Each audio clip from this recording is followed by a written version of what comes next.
Jadi kalau Anda mau membahas tentang Islam, ya Islam saja, nggak usah dikait-kaitkan dengan Kristen. Itu iman kami. Sama saja Anda sedang menjelek-jelekkan iman kami ketika Anda membahas ini.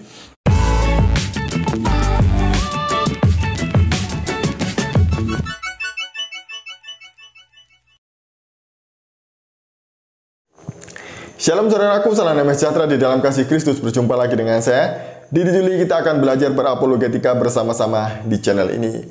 Dalam video kali ini saya mau menanggapi sebuah video dari Guru Gembul, di mana dia mengatakan bahwa pernikahan Muhammad dengan Aisyah itu wajar terjadi di masa lampau, dan itu juga terjadi pada beberapa tokoh di dalam kekristenan. Benarkah demikian? Sebelumnya mari kita melihat video berikut ini.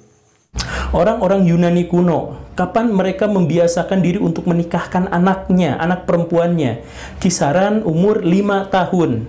5 tahun mereka dijodohkan, kemudian usia 10 tahun mereka dinikahkan. Bagaimana dengan orang Romawi? Orang Romawi biasa menikahkan anak perempuannya di usia 10 tahun sampai 12 tahun. Orang Cina, orang India bahkan jauh lebih dini daripada itu.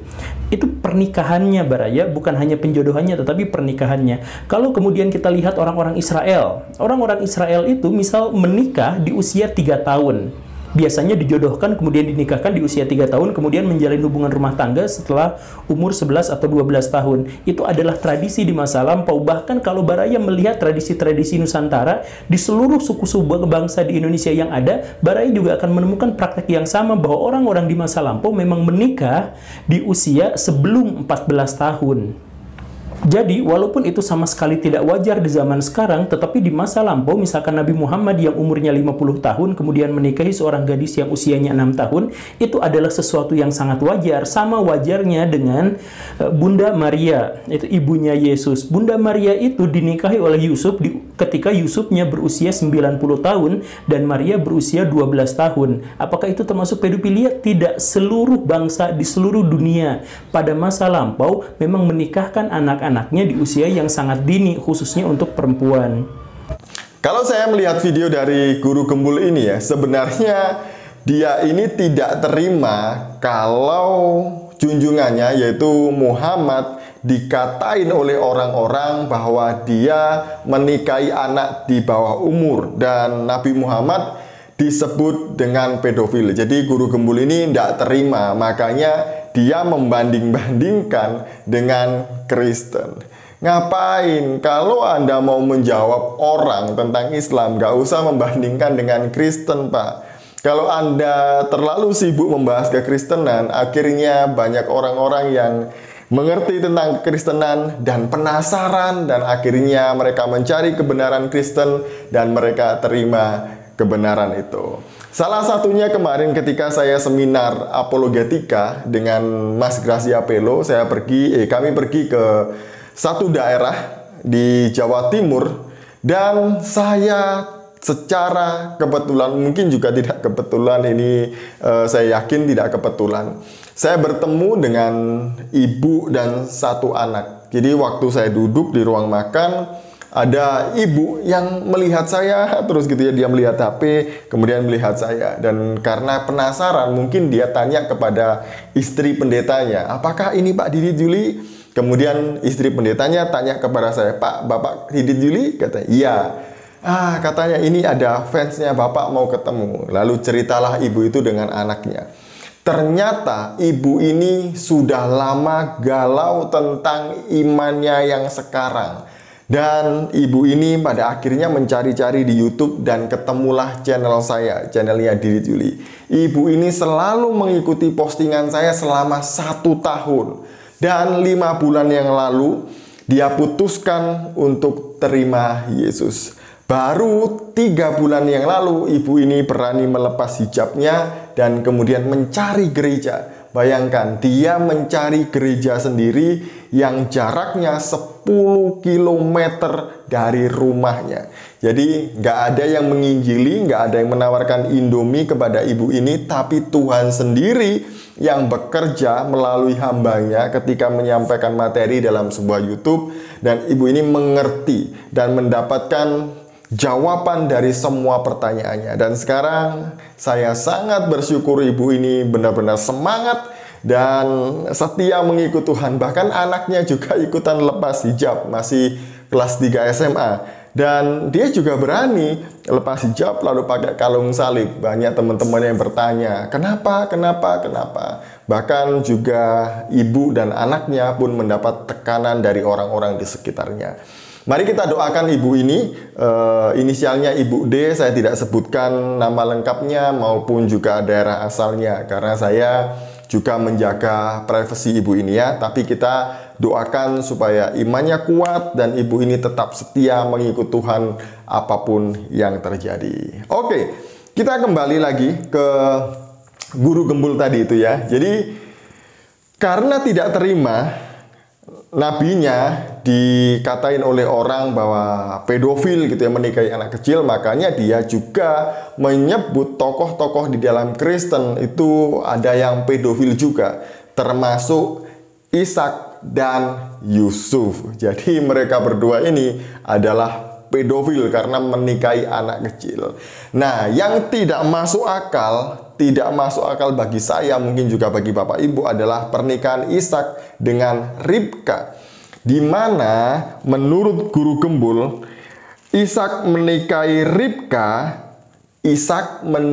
Ribka usia 3 tahun. Jadi Ribka berusia 3 tahun waktu dinikahi oleh Ishak. Dan dia mengutip buku dari seorang rasi Yahudi.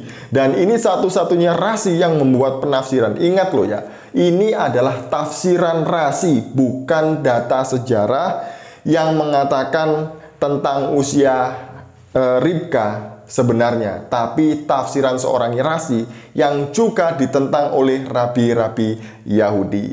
Dan benarkah Ribka pada waktu itu berusia 3 tahun ketika dinikahi oleh Ishak? Mari kita melihat Alkitab.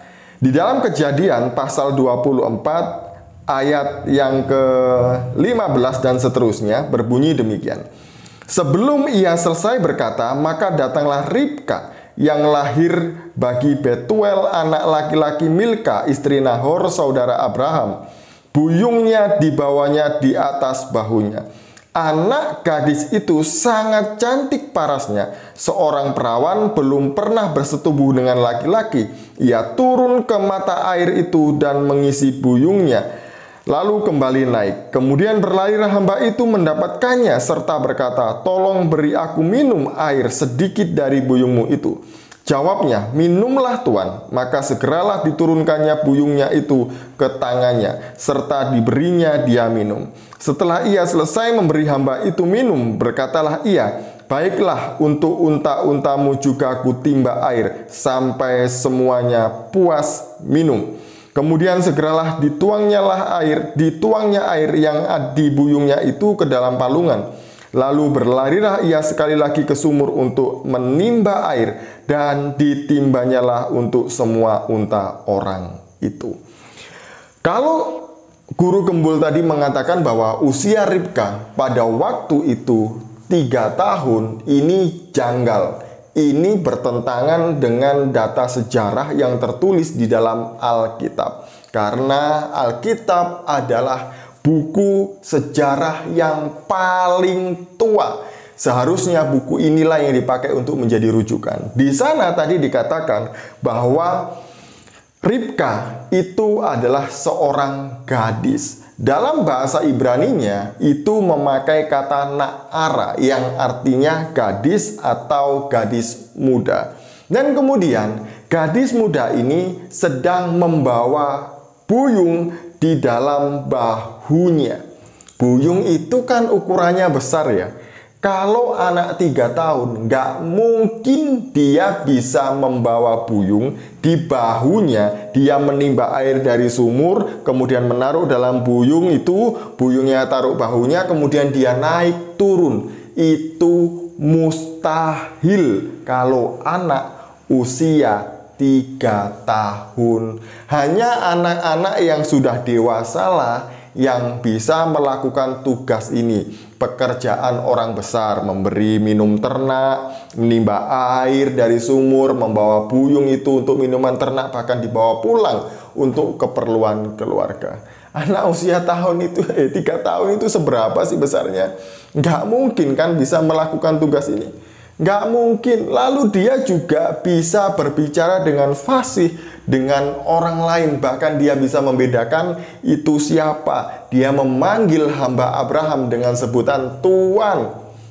Itu nggak mungkin dilakukan oleh anak usia 3 tahun. Jadi guru gembul, jangan mengutip. Kalau Anda kalau Anda berpendidikan, jangan mengutip dongeng-dongeng seperti ini ya. Buku palsu yang ditulis oleh Rasi ini. Jangan. Jadi kalau Anda mau membahas tentang Islam, ya Islam saja. Nggak usah dikait-kaitkan dengan Kristen. Itu iman kami. Sama saja Anda sedang menjelek-jelekkan iman kami ketika Anda membahas ini. Meskipun Anda menunjukkan referensinya. Tapi referensi itu salah. Kemudian yang kedua, dia tadi mengatakan bahwa Maria menikah dengan Yusuf usianya 12 tahun. Dan Yusuf pada waktu itu sudah tua, usianya 90 tahun. Jadi kakek-kakek menikahi anak yang masih belia, usia 12 tahun. Dan masalahnya, cerita ini tidak pernah tertulis dalam Alkitab. Jadi Alkitab tidak pernah mencatat usia Yusuf dan juga Maria ketika mereka menikah. Hanya waktu tunangan itu disebut dalam Alkitab, tapi usianya tidak pernah disebutkan. Tapi ada satu sumber yang menyebut tentang usia Yusuf dan juga Maria, yaitu di dalam buku apokrif atau kitab-kitab palsu Perjanjian Baru, kitab apokrifa. Di dalam kitab apokrif, Proto Evangelium Yakobi dan juga Book of James, kalau kita melihat di dalam buku ini, The Apocryphal New Testament, halaman 42, pasal yang ke-8 dan 9, di sini disebutkan tentang usia Maria, yaitu 12 tahun ketika dia dinikahkan dengan Yusuf An-Najjar yang usianya 90 tahun dan dia adalah seorang duda yang sudah memiliki anak laki-laki. Jadi pernikahannya dengan cara diundi dengan anak panah di dalam cerita ini.